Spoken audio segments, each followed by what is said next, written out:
my subject of today is Rav Saadia Gaon. In more than one way of the whole list that you have there, is perhaps, I would say, the best known of all of them. And none of them is as great a name as some of the great names that are in everybody's tongue. But at least it is a much better known name than others. And historians think that he is possibly of the old Gaonic period, which is something like 500 years long. He is perhaps the most important of the Gaonim, which is it is interesting because they had many of these Gaonim, some of them very great men, but still he was a really important man. Now I am trying to speak about him not just because it's a forgotten name, but rather because even though he is more or less, I say, slightly better known, and he not only became a street, some other Gaonim also became streets, but except that, I think that with all what is known about him, he wasn't, in a certain way, he's not appreciated enough. And what I wanted to do is mostly to make a better and a fuller picture of this really very important personality in our history. Now, I'll just try to tell you at the beginning a short summary of his life, which is he didn't live as much as we know. He lived about 60 years, so he wasn't an old man when he died. But in these 60 years, he did lots of things. He also moved from one country to another and so on. Now, he was born in a small village in Egypt, El Fayoum. El Fayoum is a much bigger place, but he was born in a village there. We know really nothing about his family. I mean, all kinds of stories, and none of them of any consequence and of importance. Seemingly, he wasn't of a very important, well-known family. Whether his father was a great scholar or a simple person, we don't know exactly. But he surely was an outstanding person. So Rav Saadia Yosef. We don't also know terribly much about the community in Egypt. There was a sizable community there, not as big as it was in earlier times when it was in the Hellenistic times, when Alexandria was perhaps the biggest city in the world, and the Jewish community there was perhaps the biggest Jewish community in the world. But anyway, it was a sizable community, not remarkable for any special achievements. Now, he grew up in Egypt. We really don't know who were his teachers. We don't know who influenced him.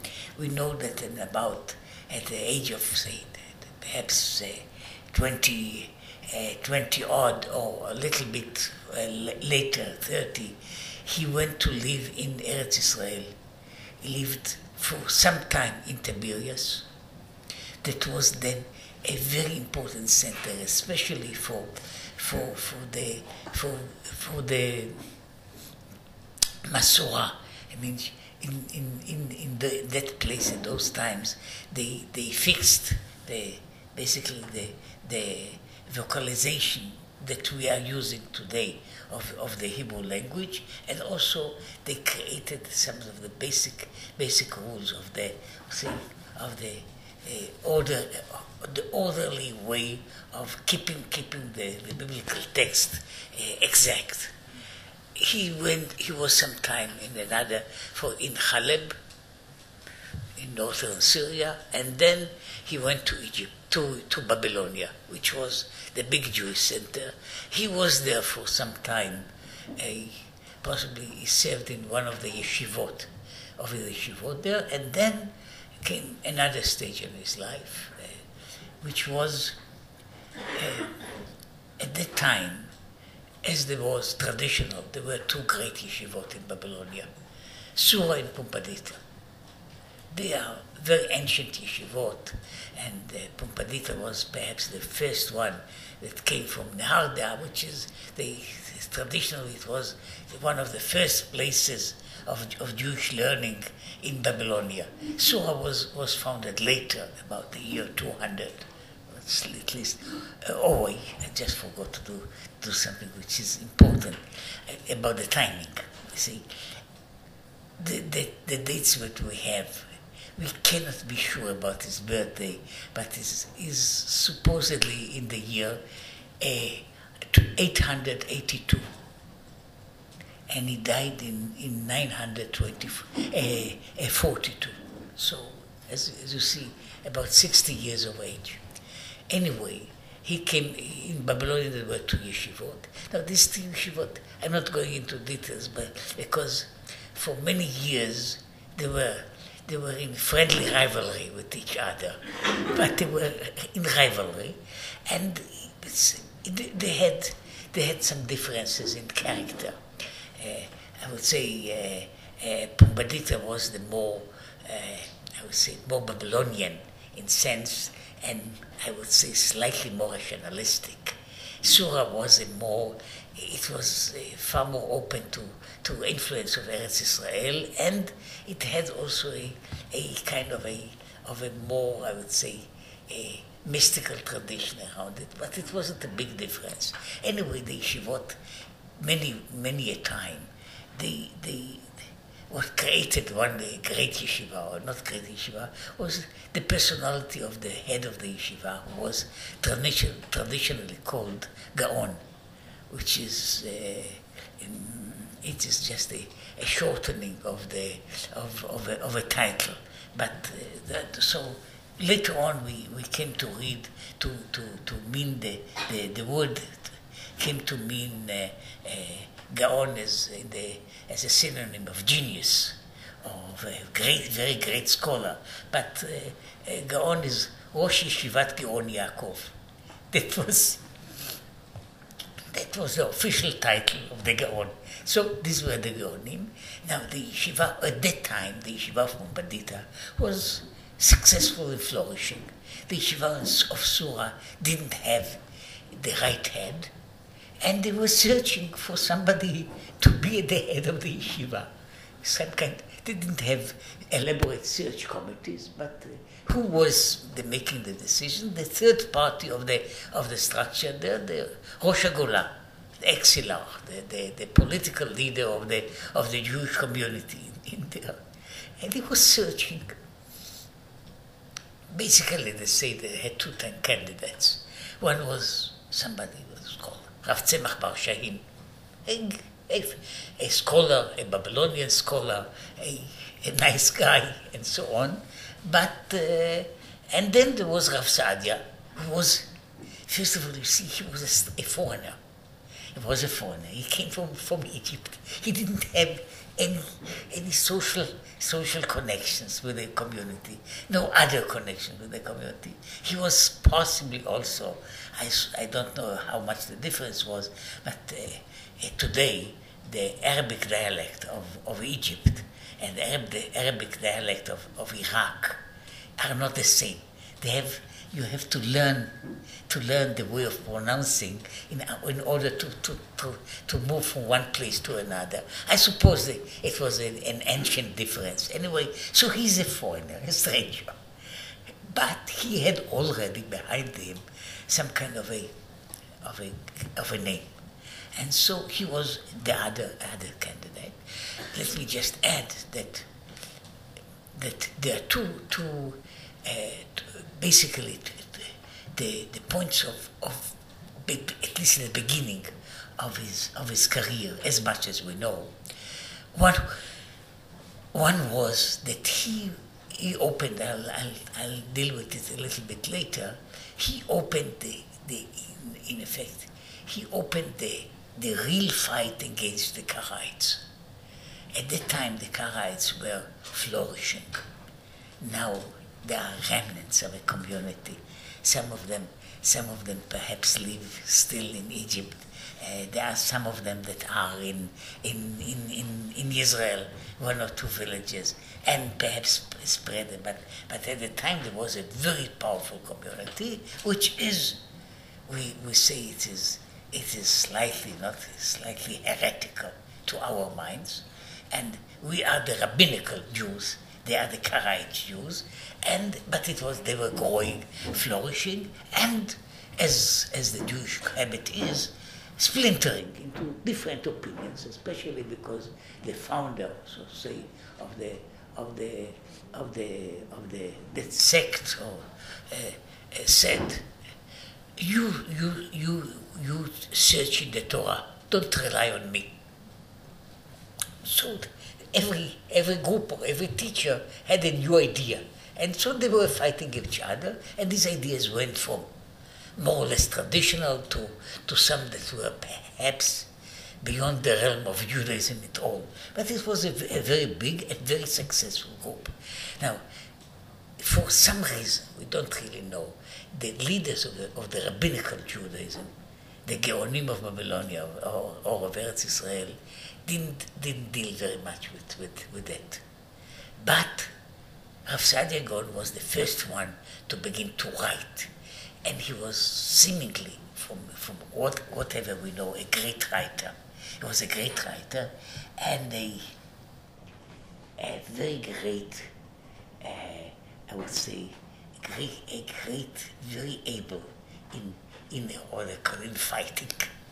So he began to write against them. Not personally, even though he also wrote the personal opinion that how this Karaite movement began, which is not honorable to the Karaites. But anyway, he wrote against them and against the ideology and against because the ideology was, in a certain way, superficially, it was. Some people perhaps here have the same kind of a desire. See, let's go back to the Torah itself. And why do we need so many rabbis? See, so this was to explain it, to deal with it, was the work of Rav Saadia Gaon. He wrote many books about it, and seemingly the books were effective. He is still, for hundreds of years, even after his death, he was the most hated person among the rabbinic leaders, among the Karaites. They always remembered him with a fair amount of venom. But he was himself not terribly soft. But anyway, he was successful. They say in some books of history that he really put a stop to the growth of the Karaites. In fact, he changed the trend of history against them. They didn't disappear, but seemingly it didn't go. So it was his great work, which he did perhaps a beginning in Egypt, which had many Karaites, in Eretz Israel and in Babylonia. So this was one thing. The other thing that he did was, on his way from Eretz Israel to Babylonia, there was the Gaon of Eretz Israel. There was also a Gaon in Eretz Israel, and he decided that he had the idea that you have to make some small changes in the Jewish calendar. These changes meant practically, in the way that he put it, it would be a difference of 2 days about Rosh Hashanah. And he claimed that even though it wasn't written in the books, his tradition, he relies on the oral tradition of Eretz Israel, which is basically superior. So Rav Saadia Gaon he was the man that took the fight. He took the fight, and the fight wasn't wasn't done in a day. Some of the writers, some of the Muslim writers write with glee that in that year they had two groups of Jews. Jews of this day of Rosh Hashanah, the other day of Rosh Hashanah. So they were enjoying it. But Rav Saadia Gaon was the man that really created a very complete end to this. It was the Gaon, Rav Ahon ben Meir. I mean, he was there, but his ability to influence was diminished, and that was so. When Rav Saadia Gaon came to Babylonia with all this behind him, he was a great man. So the Rosh Hashanah thought about appointing him to be. We need a great man to renovate the old yeshiva. Who can be a greater man? He was possibly, even in those times, the most important personality in Judaism at the time, in his time. But, so he came, the Rosh Hashanah came to ask a great scholar who was not a candidate because he was blind. And he asked him, he says, that is the opinion. He says, my advice to you is appoint Rav Tzemach. So he said, why? He said, look, Rav Saadia Gaon is a strong man and a tough guy, and you'll eventually have a fight with him. And he won't move, he won't budge from his opinion, because he's such a great scholar and such a very devout person. So he won't budge. You will have trouble from him. So take the other guy. He says the man recommended it. Says, indeed, the other guy is like a small disciple compared to the greatness of Rav Saadia. But he says, as a political advice, I advise you to take the smaller guy. Okay, the Gaon still, the Rosh Hashanah, decided, which was possibly a right decision in a certain way, to take the great man. So he took him, and the great man was indeed a great man. We know some of the things from letters that he wrote all over the Jewish world about the yeshiva, about re-establishing or renovating the yeshiva. We know lots of his letters, and it was again a flourishing place. But the advisor was right. We don't really know what was the reason. It was possibly some little thing, but it became a big call.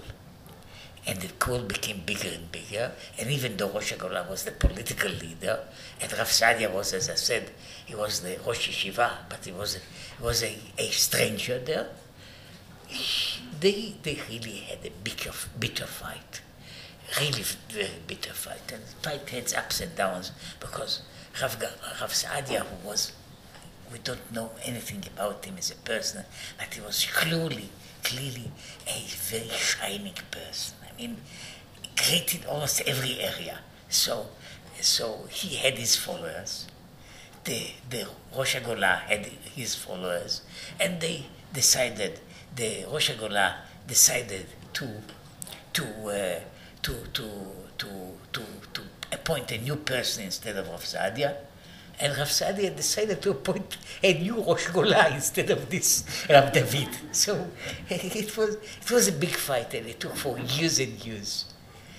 And some of the times Rav Saadia had to hide, because the other party became more and more strong. He had to hide. He didn't waste his time, because some of his most important books were written while he was perhaps free from work. He didn't have to teach. So he was alone, and he wrote books, some of them very important ones. Anyway, at the end, somehow made peace between them. Rav Saadia was reinstalled in his position, and he even became quite, again, they renewed the friendship.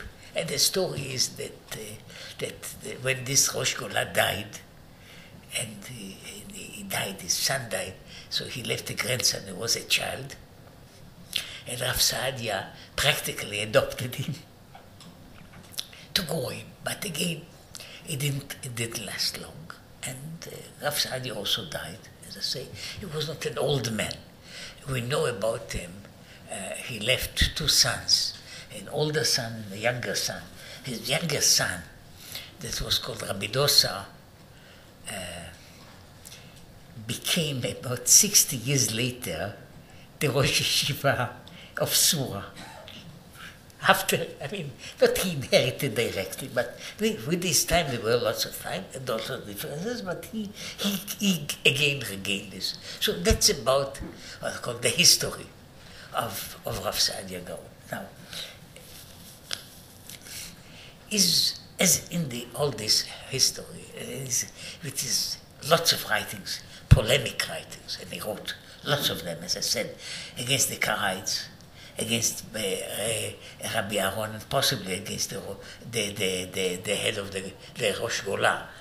He was good at that, but except that, there was something which is, let me just say, something which I would call it a characteristic of the person. The characteristic was that Rav Saadia was, in many ways, an innovator. I'll come to it later on. He was an innovator, a great innovator, in general and in detail. The interesting thing that a person that has so much creativity, really, huge amount of creativity, was always holding what they call the conservative side. He didn't go with the Karaites, who was the innovators, but he kept to the old traditional way. He kept the old traditional way against the Gaon of Eretz Israel. So it is a thing that we have such cases in history of people that are creative and innovative, but still, basically, the point of view is conservative, traditional. So Rav Saadia was, in one way, very, very creative. So in his, for example, in his writings and some of his polemics, he created all kinds of ideas that were possibly only for polemic reasons. He used them back because he had to change many things that are well known and to create new ideas about explaining things in the Talmud and about the Jewish law, which was clearly against the Karaites, but it in itself was as new and creative as anything else. Now, Rav Saadia Gaon, let me just put it there. Rav Saadia Gaon is perhaps the prince of the innovators. He was the man who, you may say, he was a person that you can say about him that he opened the gates for so many things that it's almost impossible to believe that one person could be so important and so creative in so many fields. Seemingly he was a very fast but a very profound writer. He wrote a lot about so many things in so many fields, but in many of these fields he was, in a way, he was a first. He began something. He was the first of doing certain things. He was the first of doing other things, which is really to be for a person to be the first to do one thing is interesting. But for him, in some way, he was possibly the first that began to write about halacha, about the Jewish law. He began to write monographies. Up to his time, they had all kinds of works that were sections of the Talmud that were edited or shortened in order to be helpful for deciding. He wrote monographies with introductions, with a structure, monographies about halachic subjects. So in that, as people say, he was possibly the first man of the rabbinic literature. If we speak about rabbinic literature as it developed at the time, Rav Saadia Gaon was the first rabbi. See, he was a Gaon, but he was the first rabbi. He wrote many monographies, and he also, because seemingly he was also very, very good at that. He wrote them in Arabic, which was, he didn't write them in Aramaic, even though he possibly knew Aramaic very well. And he surely knew Hebrew very well, but he wrote them in Arabic, which was the common language, and he writes basically in a high language. He had, we don't know how, but he had a seemingly very good education, either as an autodidact or otherwise, but he wrote many monographies, most of them just, it's the curse of people that wrote in other languages, that, see, how many of us can read these Arabic monographs? Many of them were lost, because there were not enough people to use them. So those that were translated into Hebrew basically remained. Many works of great men that were written in other languages just got lost. So many of these things were not, but we know about a fair amount of writings that he did, and in fact, the later works of Maimonides are based on the same style, on the same system of writing not just pieces of the Talmud, collected small pieces of the Talmud, but to write again anew a full structure of it. So that's what Rav Saadia Gaon. Now, that was what Rav Saadia Gaon was also. He's considered by later time scholars as one of the founders of Hebrew grammar. So he was perhaps one of what they call it Ziknei Lashon HaKodesh, as they call him. See, he was one of the founders of he wrote the first Hebrew dictionary. See, the first Hebrew dictionary. It's not a very big one, but it was the first one. And an alphabetic dictionary is for that. He wrote the first Hebrew dictionary. He wrote different works about Hebrew, about pronunciation of Hebrew, what he gathered from the scholars of Tiberias, that were the great men of the time, but he wrote it down. So he created the whole point of Hebrew grammar. He was the first. No.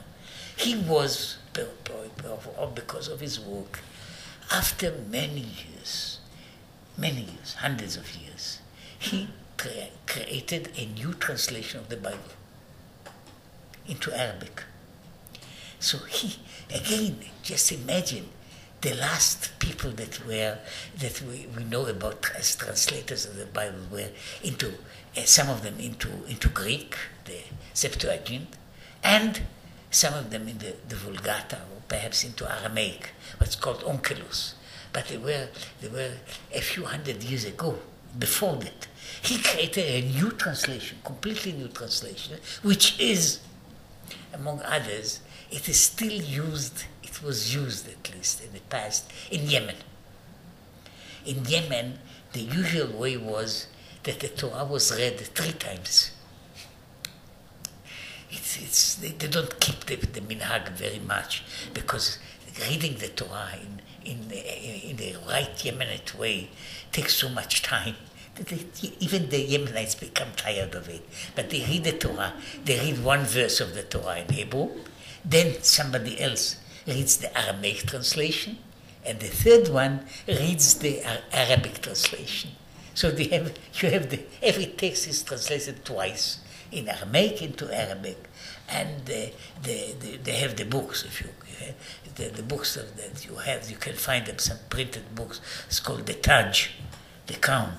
So you have their books which has these 3 segments. Every pasuk has the Hebrew, Aramaic, and Arabic, which is the Arabic of Rav Saadia Gaon, so which remained more or less intact.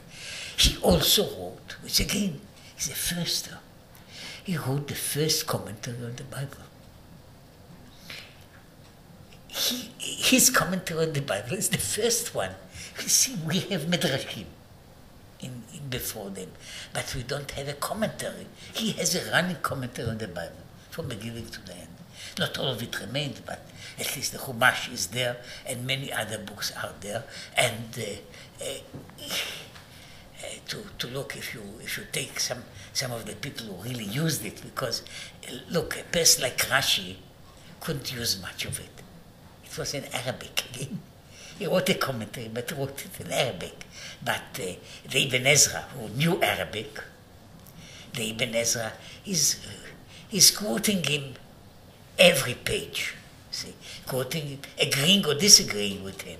But always when he says, Hagaon Katav, the Gaon wrote, it's also always Rav Saadia Gaon. So he was the first, before Rashi, he was the first commentator on the Bible. It was his handiwork, which is again an achievement in itself. He wrote, it wasn't the first, but he wrote a whole Siddur, which is called Siddur Rav Saadia Gaon, his format of the Siddur, that again is used and was reused in many places. So it's a different work. In this Siddur, it contains also some of the poetry that he wrote in Hebrew. If you look at, for example, at the Hoshanot that you find the Sephardim Machzor, and they have long Hoshanot. It's one of the things that the Sephardim have much longer than the Ashkenazim, very long Hoshanot. Most of them are the writings of Rav Saadia Gaon. So he wrote Hebrew, also poetry in Hebrew. So that was another thing of one of his deeds. Now, Rav Saadia Gaon was also, among other things, the first who wrote a book of Jewish philosophy. Possibly, if there is something in the past, it was, I don't know if they knew about him. Philo of Alexandria, you see, at the beginning of the Common Era, was a person who wrote Jewish philosophy in Greek. Rav Saadia Gaon, say about 800 years or 900 years later, he was the first, that is the first book of Jewish philosophy that is now found in our hands. Of course, there is, it is called, in Hebrew it is called Sefer HaEmunot VaHaDeot, the beliefs and notions. But it is still used, it is still a book, it's still also a very important book, even though he's what I call, philosophically, he was, one of the things is, he followed a certain trend of philosophy that was commonplace in his time, the Mu'tazila of the Muslims, which was their brand of philosophy, and he followed it, what's called the Kalam, which was their system of philosophy, but he followed it. Maimonides, that lived not so many years later, Maimonides didn't agree with this philosophy at all. He blasted it from one side to the other side, but he was still the first book of philosophy. When you have a book, organized book of Jewish philosophy, he was the first. Among other things, he was also the first person who wrote a commentary on Sefer Yetzirah. See, and again, he's the first. So I'm saying, look at that person who is really spreading all over every part of Jewish creativity. See, that was a halachist, a great halachist, and he wrote books, many books about halacha. Who was on the other hand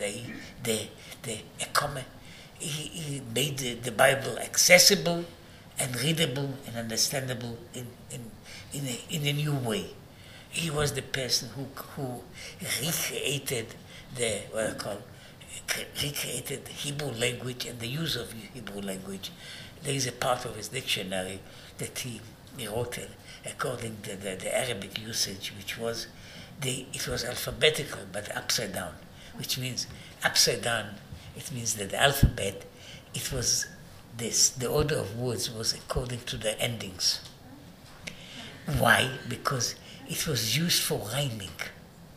if you want to find a rhyme, so you looked at this dictionary and the rhymes were arranged like this. So you had alphabet of the beginning of the words, but also if you wanted to have a rhyme, you have a list of rhyming words. And this was also a part of his work. So when you look at this kind of a person, which is in so many ways you may say, he really opened a new world. Not one world, but several different worlds. Each of them of great importance. I mean, he's not somebody that wrote some insignificant little things about a point, a detail of law or a detail of a commentator.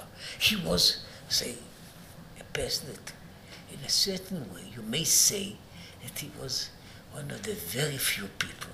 I don't know if there is really somebody else in Jewish history that had such a span, such a spread of what we call of creativity in so many fields. I mean, I don't know what kind of field that you may say that he was not involved with.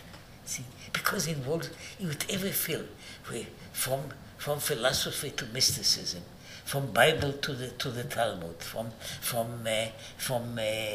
Hebrew language to also contemporary polemics. See, he was because of his writings. We know he was one of the great experts on the history and the usage of the Jewish calendar, which is not always simple. So it was another field of his. His discussions and his ways of dealing with things all of them are outstanding. And as I say, on the other hand, look at the breadth of it. See, in many ways you may say he was the man that opened the new gates. Very few people can have the same kind of a position of the person that opened not just one new part, but he created a new eras in Jewish literature, in every part of it. Really, every part of what you may call Jewish law. See, when it comes to prayers, he wrote a prayer book and poetry in the prayer book. When it comes to the law, he wrote books about the law, about different parts of the law, and say philosophy and history, whatever you have. So this is the man. So I'm saying that even though he's appreciated, and rightly so, because this was really, say, a real great man. But still, if you look at it on the other side, look at what I call it. We have other people that we can say they changed Jewish life or Jewish creativity in one side. You cannot say the position of Rashi is again. He opened new ways, new forms. The position of the Rambam, of opening new ways and new forms, and many others. But you see, here is one person in a rather short lifetime, see, with a fair amount of wandering from one country to another, and a fair amount, I would say, of personal suffering, had achieved so much in his lifetime. So I'm saying he is really, as I say, because in a certain way, with other people, sometimes we have their books put in one place. So we can see, here is the book, the commentary of so-and-so on the Bible. But with him, you don't have it in one bookshelf. The commentary of the Bible, the commentary of the Talmud, and his work on philosophy are not put usually in one shelf, and sometimes not in the house of the same people. So here you have this person who was the great, as I say, the prince of Jewish creativity. So what can we do with him? We cannot give him now more honor than previous ages had, but at least we can remember that it was a man that was really, what I call, embodied a certain kind of greatness. And let me just add one thing that's possibly a sentence that has to be added. You see, all his writings, all his works are not. All of them are important ones. They are not what I call some little unimportant great creations in one way or another. See, his book of philosophy, it may not be the accepted philosophy of everybody, but his influence on generations was very, very great. His influence in other fields, so for even the commentaries on Sefer Yetzirah, they were followed by others, they were copied by others, and so on. And so you have that what was one can say about Rav Saadia Gaon. So I'm saying the only thing that I did here and now was to give this great man what I call some kind of, you should know that he is not as well known and not as well admired as he deserves to be. So he deserves to be in a much higher position with his life, with his we as I say, we know so very little about his personal life. We know so very little about his personal history. We just know he's passing.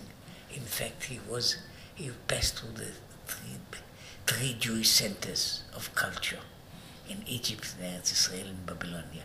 In each of them, he made some kind of an impact.